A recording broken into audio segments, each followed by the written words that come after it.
আজ এসেছি ভাইজ্যাগের কৈলাসগিরিতে।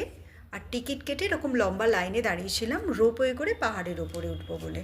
পায়ে হেঁটে ওঠারও অপশান আছে, কিন্তু রোপওয়ে করে ওঠার অভিজ্ঞতাটা ছিল দারুণ।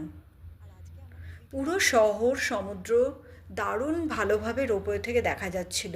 দেখো, অপূর্ব দৃশ্য। তাই যারা ভাইজ্যাগ আসবে তারা অবশ্যই কৈলাসগিরি আসবে এবং রোপওয়ে করে পাহাড়ের ওপরে উঠবে। যে টিকিটটা কেটে আমরা রোপওয়েতে উঠছি পাহাড়ে, ওই একই টিকিটে কিন্তু আবার পাহাড় থেকে নিচে নামতে পারবো।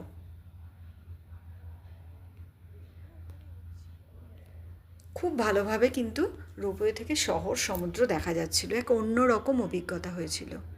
খুব ভালো লাগবে। কৈলাসগিরিতে কিন্তু আরও আকর্ষণীয় জিনিস আছে, সেটা হচ্ছে টয় ট্রেন। যেখানে রোপওয়ে নামিয়ে দেবে, সেখান থেকে একটু পায়ে হেঁটে এগিয়ে গেলেই পেয়ে যাবে টয় ট্রেন স্টেশন। টিকিট কেটে আবার টয় ট্রেনে চেপে পড়ো। টয় ট্রেনে করে আবার এরকম শহর সমুদ্রকে দেখবার একটা আলাদা অভিজ্ঞতা হবে।